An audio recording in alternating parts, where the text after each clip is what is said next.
Terkait pagar laut, Prabowo instruksikan Jaksa, Kapolri Panglima TNI, cabut izin perusahaan bandel. Bersamaan dengan eksekusi pagar laut Tangerang, Rabu 23 Januari 2024 oleh tim gabungan TNI Angkatan Laut, Bakamlah, Baharkam dan KKP, Prabowo mendadak kumpulkan seluruh menteri. Bahan secara khusus Presiden RI ini memerintahkan kepada Kepala BPKP, Jaksa, Panglima TNI dan Kapolri untuk mencabut izin-izin perusahaan bandel. Dalam rapat paripurna, 22 Januari 2025 kemarin, Prabowo meminta jajaran penegak hukum menindak perusahaan-perusahaan yang melanggar aturan, khususnya melanggar ketentuan pertanahan dan hutan. Penegak hukum, Jaksa Agung, BPKP, Kapolri, dan Panglima TNI untuk menegakkan hukum dan aturan khususnya bagi perusahaan-perusahaan yang melanggar ketentuan-ketentuan pertanahan dan hutan. Ketentuan-ketentuan kita harus dipatuhi. Tidak ada yang memiliki perlakuan khusus. Bagi mereka yang sudah diberi kesempatan berkali-kali untuk menyelesaikan kewajiban-kewajibannya dan tidak melakukan, ya pemerintah akan melaksanakan kewajibannya, mencabut izin dan menguasai kembali lahan-lahan tersebut. Apalagi lahan-lahan itu adalah hutan lindung dan sebagainya.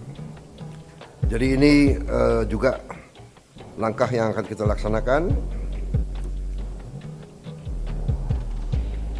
Saudara-saudara sekalian, saya juga sangat berterima kasih kepada banyak jajaran. Baru hari Senin kemarin saya mendapat kehormatan meresmikan 37 proyek strategis ketenaga listrikan nasional, mencakup 26 pembangkit listrik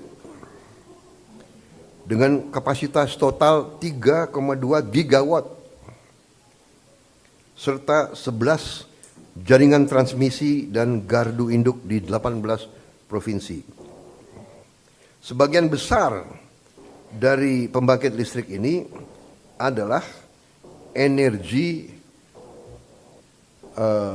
bersih, energi terbarukan.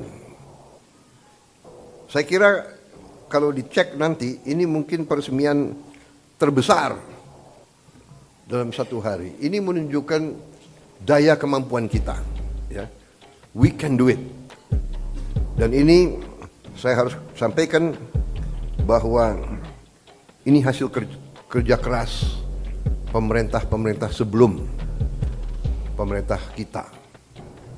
Jadi marilah kita selalu menghormati semua pihak, semua yang telah bekerja keras, pendahulu-pendahulu kita. Kita sampai di sini bukan seketika. Kita sampai di sini karena perjalanan jauh. Pembangunan suatu bangsa bukan pembangunan 1 tahun, 5 tahun, 10 tahun. Pembangunan suatu bangsa adalah puluhan tahun. Apa yang dirintis Bung Karno, kita nikmati sekarang. Apa yang diteruskan oleh Pak Harto, kita teruskan, kita nikmati sekarang. Demikian, presiden demi presiden, Pak Habibie, Gus Dur, Ibu Mega, Pak Jokowi, ini terus. Jadi contohnya saya baru 3 bulan menjabat, saya sudah resmikan proyek yang dilaksanakan mulai 2015, bayangkan. Jadi inilah yang saya minta menjadi alur bernegara kita. Kita ini melanjutkan suatu long march, perjalanan jauh. Estafet demi estafet kita terima. Baru nanti kita akan mencapai cita-cita kita. Saya sangat optimis. Download Tribun X sekarang. Menghadirkan lokal menjadi Indonesia.